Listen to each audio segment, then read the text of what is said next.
It began with a smell. In Cadogan Township, Pennsylvania, a landlord entered a home expecting to do little more than check on the property. The tenant was facing eviction, and routine inspections like this often ended in nothing more than paperwork. But the moment he opened the door, he stopped cold. The odor was overwhelming. Thick, sour, and unmistakably wrong. At first, he thought it must have been an animal. In rural Pennsylvania, it wasn't unusual for rodents or stray wildlife to slip into a house. Maybe one had died in the walls or the attic. But as he traced the smell to a closet, the truth revealed itself in a way no one could have imagined. Inside, he found a bag. And then another. And another. 4 bags in total. When he looked closer, the horror became clear. Inside those bags were the remains of 4 deceased infants. What was supposed to be a landlord's inspection had just turned into one of the most disturbing discoveries in Pennsylvania's recent history. Within minutes, police swarmed the house. Neighbors gathered outside, whispering in disbelief as yellow crime scene tape went up. A home that had blended into the quiet suburban streets was now the site of a nightmare. The tenant, a woman who had lived there quietly for years, was taken into custody. She admitted to concealing the infants but insisted they had been stillborn. Prosecutors, however, were not convinced. The charges quickly escalated: homicide, abuse of a corpse, and concealment. 4 children. 4 tiny lives hidden in bags. How could this have gone unnoticed? How could a woman carry out multiple pregnancies, deliver infants, and conceal their bodies without anyone in her family, her circle of friends, or her community noticing? And perhaps the most haunting question of all, were these babies truly stillborn, or were they victims of something far darker? Tonight, Silent Veil takes you inside the Pennsylvania case that horrified the nation. We will retrace the landlord's grim discovery, explore the life of the woman at the center of it, follow the forensic investigation as it tries to separate fact from defense, and confront the unanswered questions that will haunt this case long after the courtroom lights fade. The discovery. The landlord's entry into the home began like so many other eviction-related checks. He had paperwork in hand, a routine to follow, and perhaps a mental list of repairs he expected to see. But what he encountered would leave him shaken for life. The smell was not just unpleasant. It was suffocating, heavy, and thick enough to make him gag. Experienced landlords often say they can recognize the scent of decay, but this was unlike anything he had encountered before. Drawn to the closet, he opened it slowly, perhaps fearing the animal carcass he expected to see. Instead, he saw garbage bags, tied off tightly. One bag had a dark stain seeping through the plastic. Another seemed unnaturally heavy, the way it slumped against the others. When he moved closer, his heart dropped. Inside the first bag, he could make out what no one should ever have to see: the small, fragile body of an infant. He stepped back, horrified. He could have stopped then, could have fled the house and called police immediately. But some part of him needed to be sure. He checked the others. And each one revealed the same tragic reality. 4 infants. Concealed in bags. He staggered out of the house, called 911, and within minutes, the quiet neighborhood erupted with flashing lights and sirens. Officers entered cautiously. The odor hit them instantly. Trained crime scene investigators donned masks, gloves, and hazmat suits before moving inside. Carefully, methodically, they photographed the closet, the bags, the arrangement. Every detail mattered. Neighbors gathered outside, staring as the house they had passed for years was transformed into a crime scene. Some cried. Others whispered in disbelief. A few prayed quietly, clutching rosaries or holding onto each other for strength. Within hours, the news spread beyond the neighborhood. Reporters arrived, setting up cameras across the street. By evening, the entire nation knew of Cadogan Township's grim discovery. 4 babies. Hidden in bags. The woman in the house.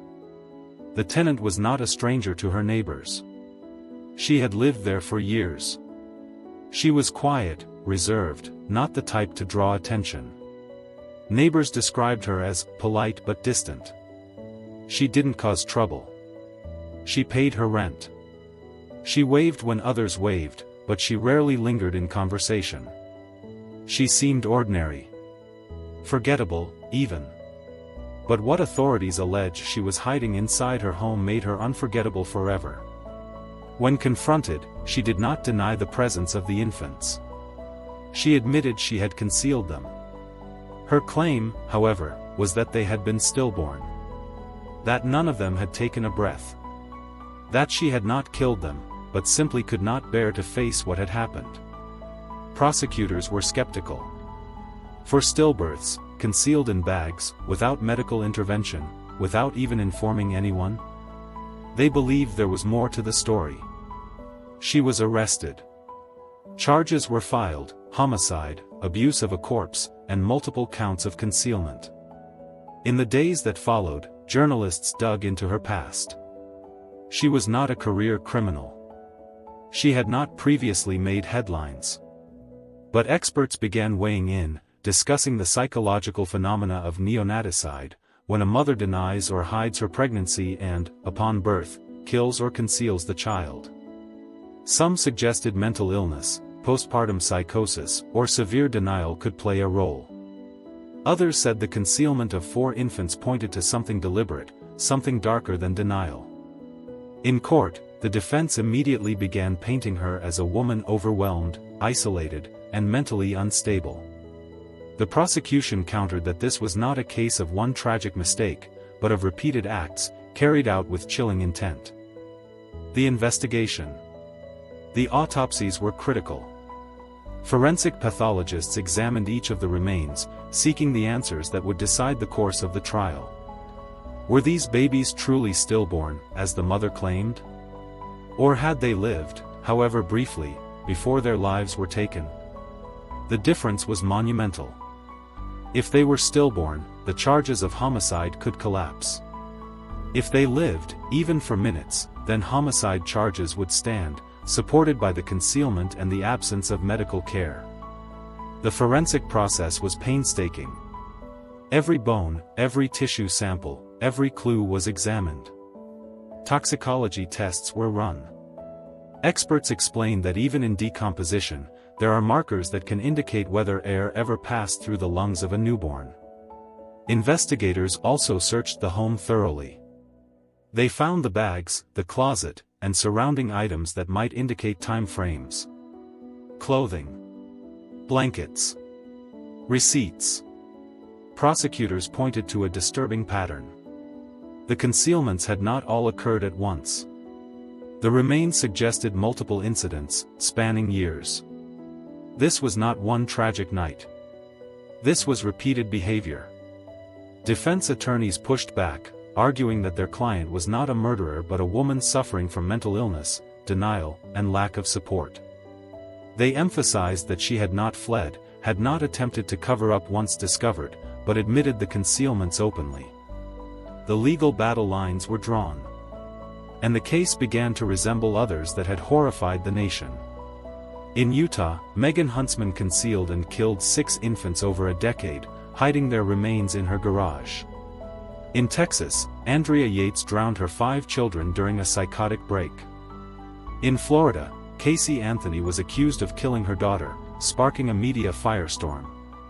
The Pennsylvania case was now poised to join that grim list. The community. Cadogan Township is not the type of place that expects national attention.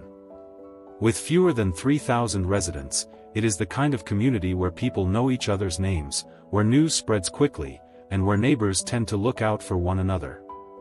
The discovery shattered that sense of safety. In the days after, residents left flowers and small crosses outside the house. Strangers brought teddy bears. Churches held vigils. Clergy prayed not only for the infants, but for a community struggling to make sense of the unthinkable. At school, teachers struggled to answer children's questions. How could babies be put in bags, some asked. Parents wept, unable to explain. Neighbors expressed disbelief to reporters. "We saw her every day. She looked normal. We never imagined something like this could happen here." But disbelief soon turned to anger. How had no one noticed she was pregnant multiple times? How could 4 pregnancies pass without family, friends, co-workers, or neighbors intervening? Talk shows picked up the story. Commentators debated the failures of the system. Were there missed opportunities by doctors, social workers, or neighbors? Should someone have seen the signs? The house itself became a symbol of horror. Reporters broadcast live from outside. National outlets ran headlines calling it Pennsylvania's House of Horrors. For the community, Cadogan Township was now marked forever by a tragedy that would not be forgotten. The courtroom. When the charges were read in court, the woman sat silently. Reporters described her demeanor as detached, almost expressionless. The prosecution outlined their case, 4 counts of homicide, abuse of a corpse, and concealment. They argued that this was not about one tragedy, but a pattern of killing and hiding. 4 lives ended before they began, the prosecutor declared. The defense countered with a narrative of mental collapse. They claimed she had suffered from denial of pregnancy, from psychosis, from unbearable isolation. They said the infants were stillborn and that concealment was the action of a woman overwhelmed, not murderous. The judge denied bail. The seriousness of the charges, combined with the community outrage, made release impossible. Legal experts speculated about the trial to come. Would the forensic evidence prove the infants had taken breaths? Would the jury believe the defense's claim of stillbirths? Could the case qualify for the death penalty? Some argued it could, though Pennsylvania rarely carries out executions. Others predicted life without parole.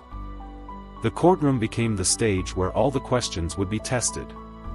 But the images of the bags, the closet, and the odor remained at the center. Legacy and unanswered questions. Even with charges filed and autopsies underway, questions continued to haunt the case. Were the infants murdered, or were they concealed after natural death?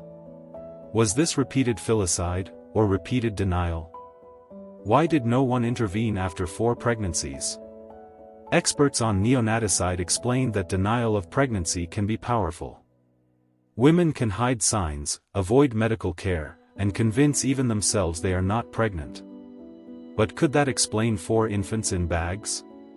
Advocates pointed to the importance of safe haven laws, which allow mothers to surrender infants anonymously at hospitals or fire stations without prosecution. But in this case, those laws were never used. The community remained shaken. Parents held their children tighter. Teachers spoke of grief in classrooms. The house where the infants were found became a dark landmark, forever associated with tragedy. For the nation, the case became a reminder of how darkness can hide in plain sight. The house in Cadogan Township has been emptied. The bags have been taken away. The evidence has been logged. But the horror discovered there will linger for years to come. For infants, denied life, denied dignity, denied even names until their discovery. A woman at the center of it all, her motives still uncertain, her future to be decided in court. For some, the landlord's discovery provides an answer. For others, it opens only deeper wounds. How could this happen in a community so ordinary? How could 4 lives vanish into silence without a sound? As the trial moves forward, the questions will remain. And so will the haunting images of a landlord opening a closet and finding the unthinkable. This is Silent Veil. Subscribe for cinematic true crime every Tuesday and Friday, stories told with shock, suspense, and respect for the innocent lost.